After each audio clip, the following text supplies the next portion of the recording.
Morning, guys. Happy Monday. It's Spirit Day, so go dig out your Exeter something and put it on and be spiritful today.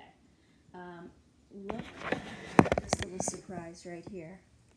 Oh my God. Say I sleeping. Say I was very tired. She and the other dogs went for a long walk at Blue Marsh yesterday, so hopefully she'll sleep all day today. So I hope you guys are doing well. Let's try and make this week the week to get some stuff done, because who knows if we'll be going back to school next week. So we need to start doing something. Some of you've done a little bit, but you need to do a little more. So I'm gonna, after I read the read aloud today, which is The Great Unexpected, then I will put up a little mini math lesson of long division. Just try one or two problems. That's good enough. We don't have to kill ourselves here. And hopefully you can do some reading of your own and answer the discussion question that I'll put on Schoology. Okay? All right, so I'm going to turn the computer around so you can see the words to the book. And check in with me later. Tell me some funny stories or what you've been doing. All right, I miss you guys to death.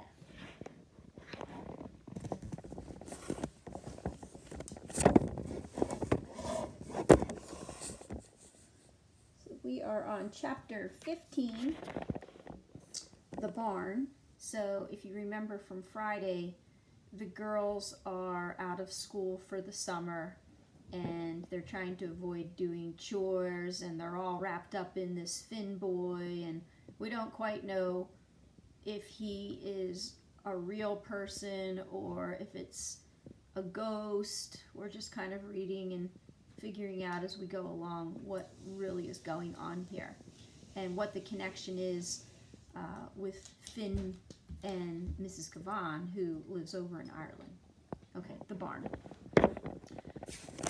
In the middle of Nuala and Joe's property, between the house and the plowed fields, squatted an old red barn. No longer used for animals or hay, it was home to Joe's tractor, oil and gas cans, discarded furniture and appliances and saddles, a broken sundial, storage, trunks, ladders, tools and gadgets, all shapes and sizes, including hoes, rakes, axes, hammers, shovels, screws, nails, tar pots, sandpaper, vices, saws, and much, much more. Tulip parts and rubber washers and wire snakes, basically anything you might need to fix something. Joe did not lay claim to being the best fixer-upper, but he could probably take credit for trying the hardest. Every spring he climbed up on the house roof and replaced the shingles that had blown off in the winter, and every winter they blew off again, and every spring he got back up there. The toilet seat was sometimes fixed with twine or dental floss or duct tape. Near every hook was a hole or two where he put a screw or nail in the wrong place first. Pretty much nothing hung level, but Joe said that was because one of his legs was shorter than the other, and things that looked level to him might not look level to the rest of us. Nuala and Joel had decided that in addition to my usual indoor chores, my chicken chores, my summer job would be to clean out the barn. The whole barn? Joe said, yup. The loft too? Yep. That spidery place where the old reins and saddles are? Yep.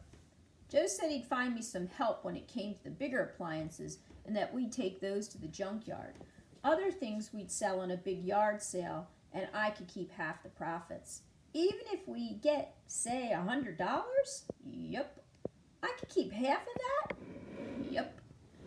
I had a sudden sick feeling. Wait, the loft?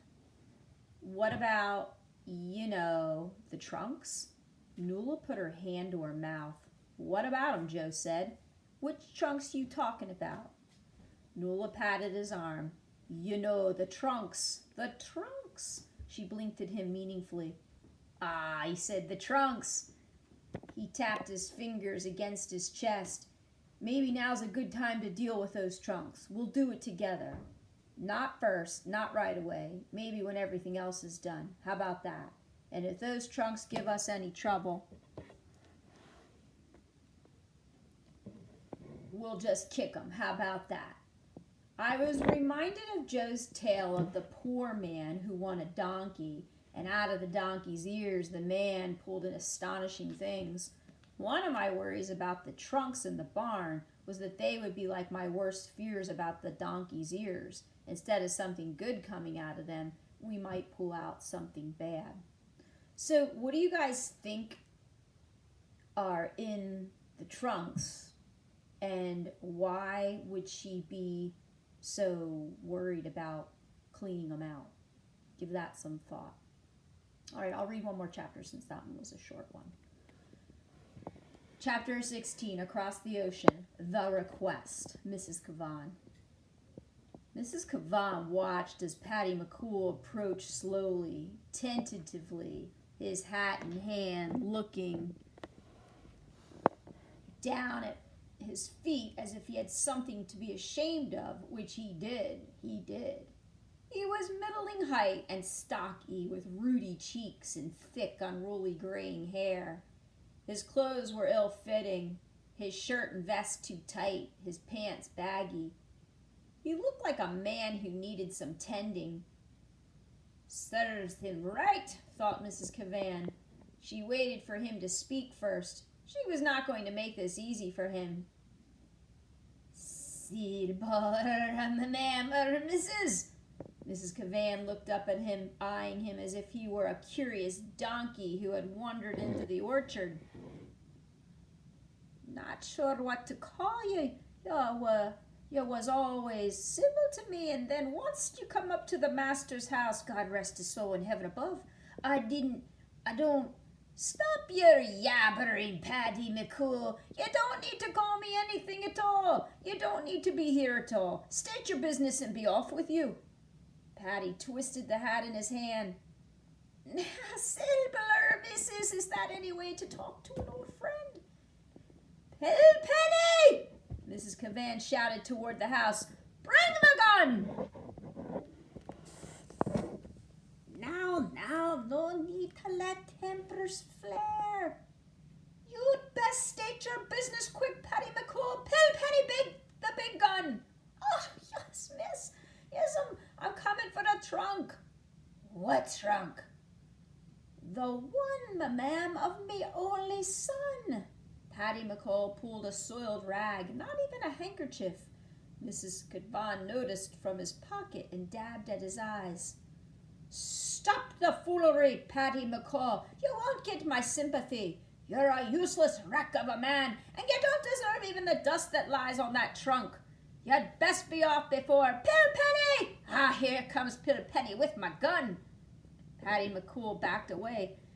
This is no way to treat me, Sybil. You'd best think it over. I'll be seeing a solicitor, I will.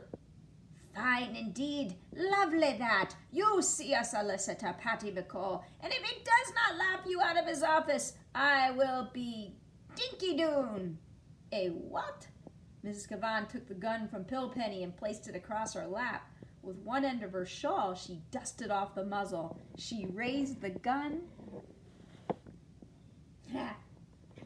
That's all you get today, guys. So, did you catch that he was... Hi, me again.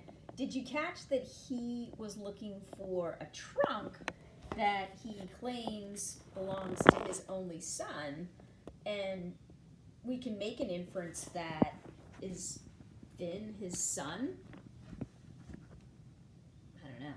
So give that some consideration until tomorrow's reading. All right, guys. I don't know how to make this camera look straight ahead. Where am I? Oh my God. Still sleeping. Still sleeping. And Louie's in the bed because that's where she sleeps. All right, I'll see you in a little bit when I get the math lesson together. Maybe by then I'll figure out where the heck the camera is and where to look.